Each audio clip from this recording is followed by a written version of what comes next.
नमस्कार. एशियन न्यूजमध्ये मी आपलं स्वागत करतो.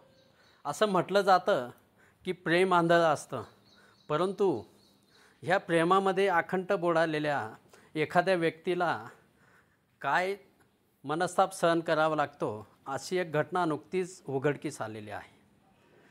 एका ज्येष्ठ नागरिकाला 80व्या वर्षी सुचलेलं प्रेमातलं शहाणपण चांगलंच महागात पडलं.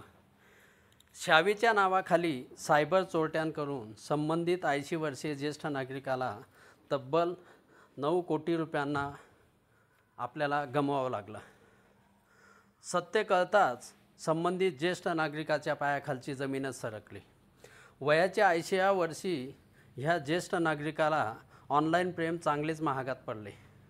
प्रेम आणि खोट्या सहानुभूतीच्या नावाखाली या ज्येष्ठ नागरिकाला सायबर चोरट्यांनी तब्बल 9 कोटी रुपयांना गंडवले. एकाच वेळी नाही तर याना त्या कारणाने तब्बल 734 आर्थिक व्यवहार केल्यानंतर ही फसवणूक झाल्याची माहिती समोर आलेली आहे. एप्रिल 2023मध्ये संबंधित 80 वर्षीय ज्येष्ठ नागरिकाने फेसबुकवर शावी नावाच्या महिलेला फ्रेंड रिक्वेस्ट पाठवली. सुरुवातीला तिने फ्रेंड रिक्वेस्ट नाकारली, पण काही दिवसांनी त्याच शावीने पुन्हा संबंधित 80 वर्षीय ज्येष्ठ नागरिकाला फ्रेंड रिक्वेस्ट पाठवली. दोघांमध्ये फेसबुक चॅट सुरू होऊ लागले. नकळत दोघांमधील मैत्री आणखीच घट्ट होत गेली. दोघांचा व्हॉट्सअप संवाद सुरू झाला. शावीने स्वतःची ओळख करून देताना ती घटस्फोटीत असून 2 मुलांची आई असल्याचे तिने सांगितले. तसेच कौटुंबिक त्रास आणि ती आर्थिक संकटात असल्याचीही माहिती तिने संबंधित 80 वर्षीय ज्येष्ठ नागरिकाला दिली.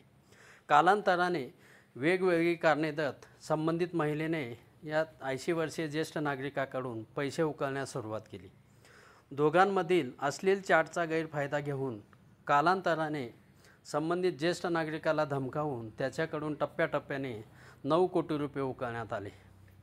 यावेळी या संबंधित ज्येष्ठ नागरिकाच्या मुलाला आपल्या वडिलांच्या व्यवहारांवर संशय आला आणि सगळे प्रकरण उघडकीस आले. आपली फसवणूक झाल्याची माहिती या ज्येष्ठ नागरिकाला मिळाल्यानंतर त्याला चांगलाच धक्का बसला.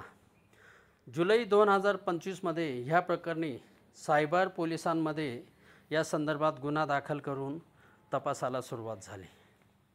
22 महिन्यामध्ये तब्बल 9 कोटी रुपये गमावले आणि आपल्यावर आलेल्या प्रसंगामध्ये संबंधित ज्येष्ठ नागरिकाला प्रचंड मनस्ताप सहन करावा लागला. या ज्येष्ठ नागरिकाला सायबर चोरट्यांनी महिलांचं नाव वापरून त्याशिवाय कौटुंबिक आर्थिक कारण सांगत वेळोवेळी पैसे पाठवण्यास भाग पडला.